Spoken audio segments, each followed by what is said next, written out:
Welcome in my ideas trading YouTube channel. हाज़िर हैं आज के टेक्निकल एनालिसिस के साथ।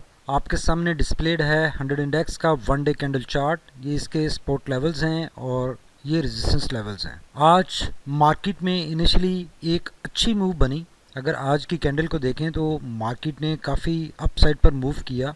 ऑलमोस्ट 41,700 के लेवल तक इंडेक्स ने मूव किया और उसके बाद हमने देखा कि एक टाइम ऐसा आया कि जिसके बाद इंडेक्स बिल्कुल डिप्रेस हो गया और उसके बाद फिर इंडेक्स अपने लोअर लो बनाता ही चला गया। अब इस सारे के पीछे क्या चीज़ कार फरमा थी, क्यों ऐसा हुआ, उसके ऊपर भी बात हम करेंगे।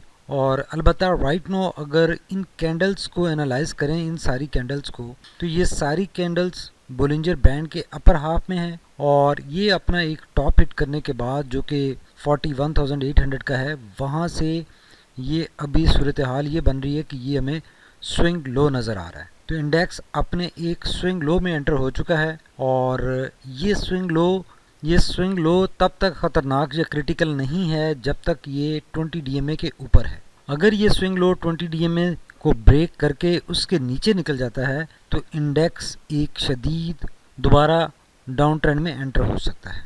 अल्लाह ना करे कि ऐसा हो और जल्द इंडेक्स रिकवर करे। इस चीज़ की दुआ के साथ साथ हम एनालिसिस ज़रूर करेंगे कि ये अभी जो मार्केट प्रेशर में आ रही है नज़र, ये क्यों है, इसके पीछे क्या वजूहात हैं, उसकी बात कर लेते हैं। तो अगर इसको हम मार्केट को देखें, ये आपके सामने डिस्प्लेड है इंडेक्स का 1 आवर कैंडल चार्ट। तो यहाँ पर इंडेक्स जब आज ओपन हुआ तो इंडेक्स ने एक अच्छा मोमेंटम दिखाया।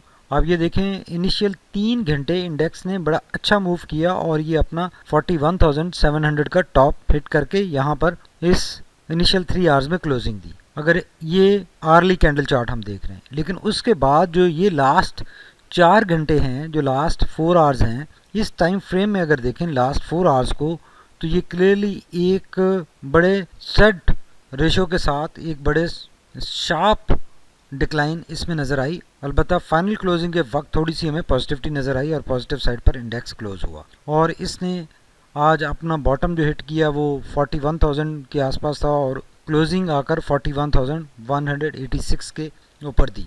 अब इस टाइम को अगर नोट करें तो ये इंटरनेशनल टाइम आपके सामने डिस्प्ले हो रहा है। ये 0300 आवर का टाइम है जो कि पाकिस्तान टाइम के मुताबिक 1 बजे का टाइम बनता है। अब ये वही टाइम फ्रेम है जिसमें ये आपके सामने डिस्प्लेड है क्रूड ऑयल का 30 मिनट चार्ट। इसको भी हम 1 आवर चार्ट कर लेते हैं ताकि हमें अंडरस्टैंडिंग में आसानी रहे। तो ये 1 आवर चार्ट है। तो इसको अगर देखें तो ये वाला टाइम फ्रेम बन रहा है, ये वाली कैंडल जब इसने क्रूड ऑयल ने अपने ये एक स्ट्रॉन्ग सपोर्ट है, कल भी इसने इस सपोर्ट को ब्रेक किया था और इसके नीचे गया था। तो ये सपोर्ट है। जैसे ये आप ये देखेंगे ये 3 बजे के करीब, यहाँ पे भी इंटरनेशनल टाइम ये 3 बजे का है, 3 o'clock के टाइम पे जब उस टाइम फ्रेम में इसने ये अपनी सपोर्ट को ब्रेक किया और क्रैश की तरफ रवां दवा हुआ। क्रूड ऑयल की प्राइस ने जब क्रैश किया तो उसका इमीडिएटली इम्पैक्ट KSE 100 पर भी हमें नज़र आना शुरू हो गया और इंडेक्स उसके बाद ड्रॉप होता गया और ये फाइनली 41,186 के ऊपर इसकी क्लोजिंग हुई। तो ये बेसिकली क्रूड ऑयल की प्राइसेस की वजह से सारी आज जो मार्केट बेरिश रही वो नज़र आई हमें, लेकिन कभी उम्मीद है कि मार्केट चूँकि आज इनिशियली अपसाइड पर अच्छी मूवमेंट बना रही थी और अगर क्रूड ऑयल की प्राइसेस स्टेबल होती हैं और ये दोबारा 38 के अपने रेजिस्टेंस को ब्रेक करके उसके ऊपर आती हैं तो इंडेक्स वापस दोबारा हमारा इंडेक्स भी पॉजिटिव हो सकता है, रिकवरी की तरफ आ सकता है।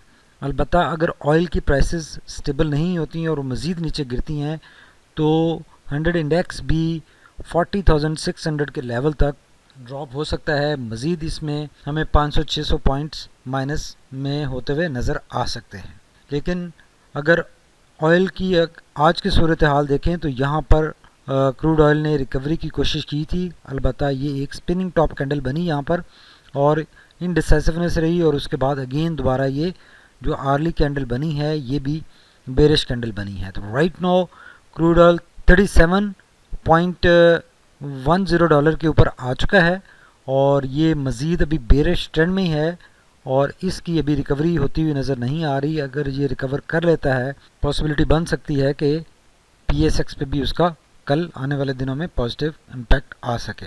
इसके बॉलिंजर बैंड को देखें तो ये क्लियरली ये एक यहाँ से इसने आज ब्रेक किया और डाउन ट्रेंड में एंटर हुआ, और ये देखें कि कितना इसने बॉलिंजर बैंड के 20 DMA लाइन से ये अभी काफ़ी अवे है।